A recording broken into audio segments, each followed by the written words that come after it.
Fazer aqui a análise política. Hoje o nosso convidado é o Wagner Romão, professor do Departamento de Ciência Política da Universidade de Campinas, Unicamp. Olá, Romão, bom dia. Oi, Marilu, bom dia. Bom, Romão, vamos falar sobre a manifestação em apoio ao presidente Jair Bolsonaro e é inevitável, né, a comparação com a mobilização dos estudantes, professores, funcionários da educação no dia 15 de maio, né? A gente viu aí, enfim, 350 cidades, né, a manifestação em favor da educação e agora ao que a gente tem a informação de 156 cidades, né? Mas, de qualquer forma, o número também de participantes foi menor, não é isso? Nessa Claro. manifestação em apoio ao Bolsonaro. Eu queria que você analisasse inicialmente, comparando essas duas manifestações e também os efeitos práticos, né? Dessa manifestação em apoio ao Bolsonaro no Congresso, enfim, né, na luta, né, que eles têm de passar essa reforma da Previdência. Tá bom. Olha, eu acho que a manifestação da educação, que foi no dia 15, né, ela teve uma capilaridade muito grande e eu tenho a impressão que por conta exatamente da expansão muito vigorosa que houve nos anos, de uns 10 anos para cá, né, pelo menos ali naquele período entre 2008 e 2016, né, em que houve uma expansão dos institutos federais de educação, tanto superior como técnica, as próprias universidades federais pelo Brasil todo. A gente tem aí pelo menos 600 cidades, dentre os 6 mil e tantos municípios brasileiros, que possuem hoje alguma instituição federal de educação, né? Então essa mudança realmente foi muito expressiva nesses anos, né?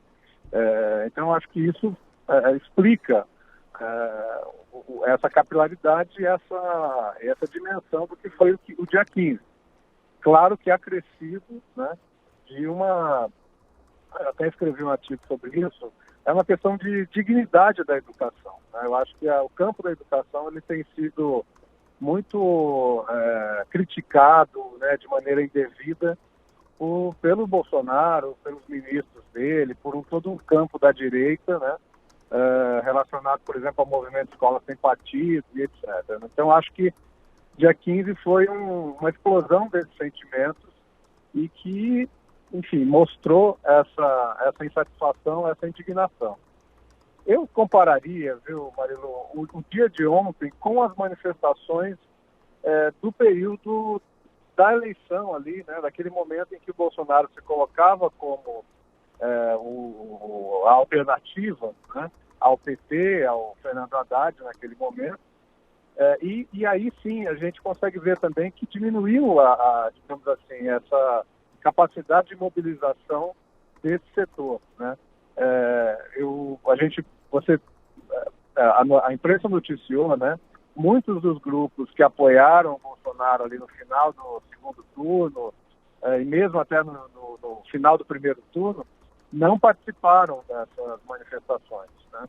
Eu acho que isso tem, sim, algum impacto nessa diminuição do número de pessoas que foi às ruas ontem, né? Então, eu acho que tem uma confusão, sim, aí nesse campo mais à direita, né? Nessa base que se posicionava como uma base de apoio ao Bolsonaro.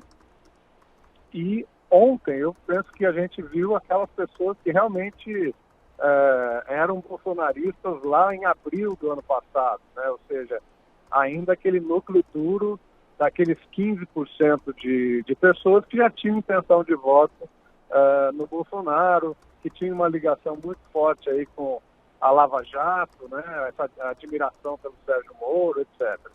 Então, eu acho que esse foi o retrato de ontem, né?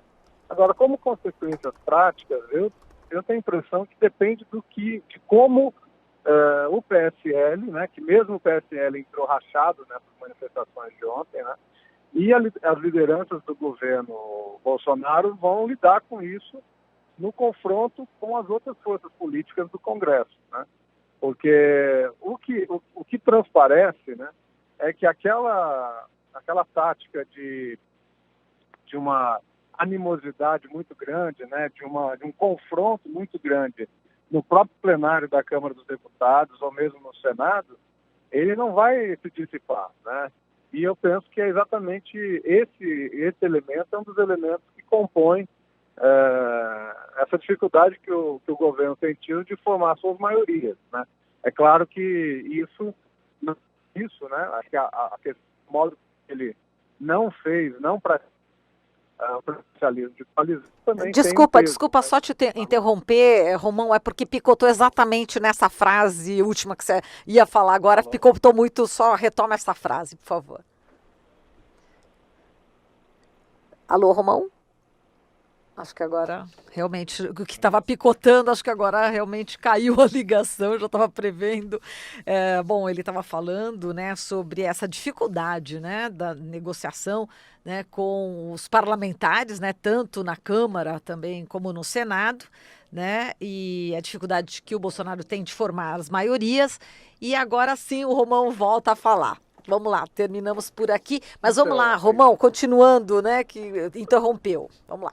Eu acho que é isso. Acho que tem uma questão estrutural dessa falta de governabilidade do Bolsonaro, né?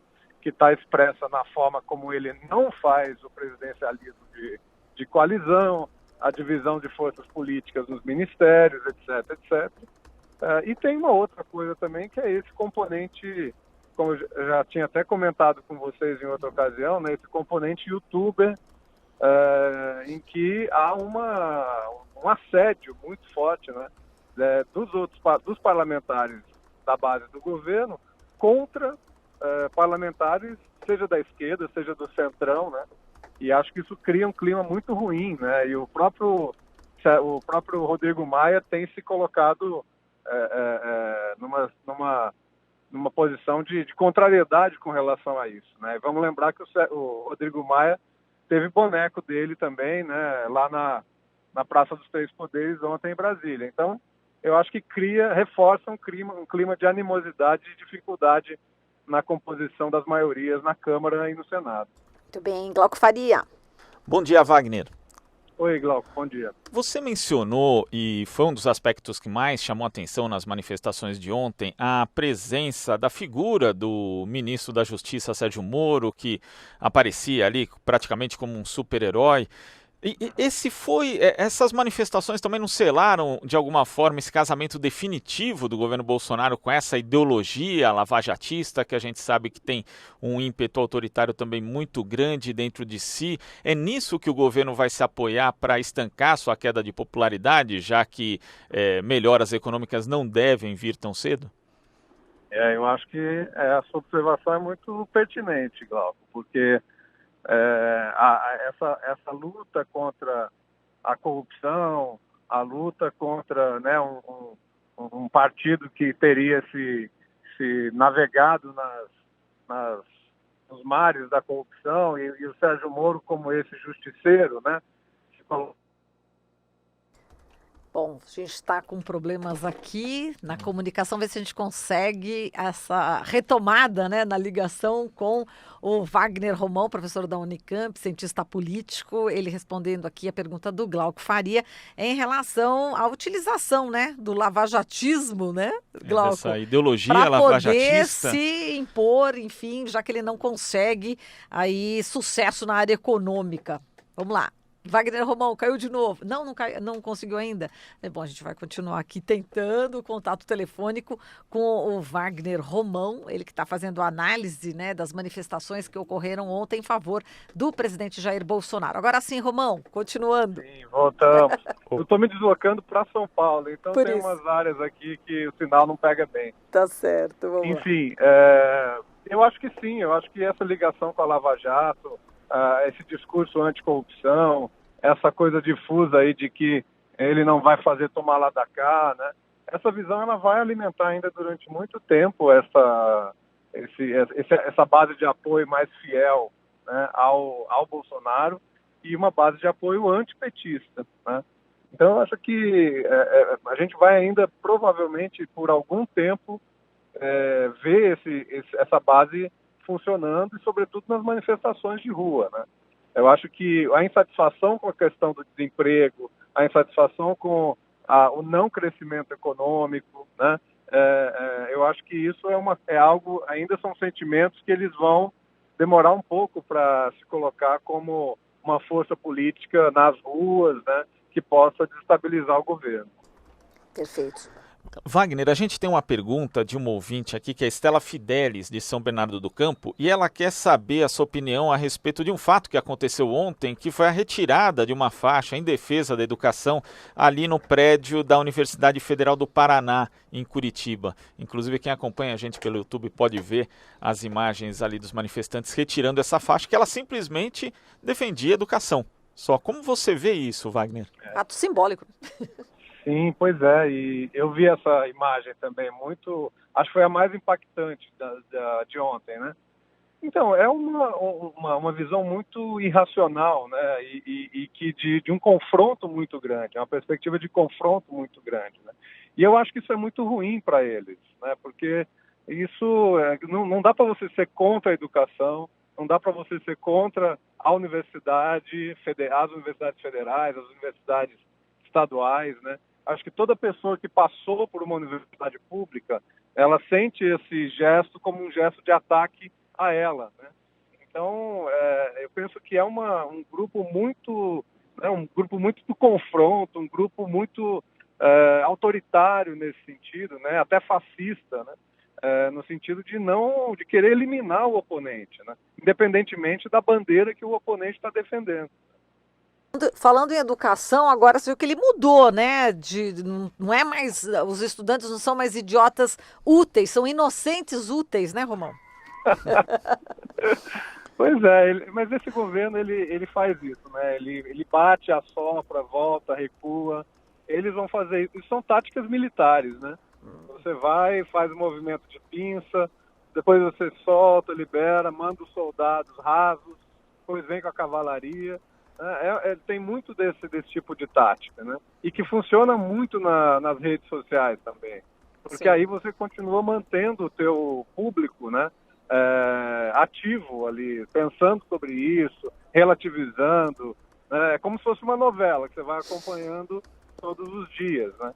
Então eles vão continuar utilizando isso. Eu não sei se isso é algo específico do Bolsonaro ou se é essa nova forma de comunicação, né? De relação entre o poder e as pessoas, os eleitores.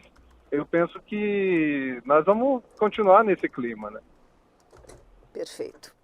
Tá certo, então, Romão, a gente agradece aqui a sua participação e, enfim, o que esperar agora, só para a gente encerrar, né? O que esperar agora, na próxima quarta-feira, dia 30, né? Novamente, a educação nas ruas, né? Todo mundo pedindo aí melhorias na educação, contra os cortes. E qual que é a sua também expectativa, Romão?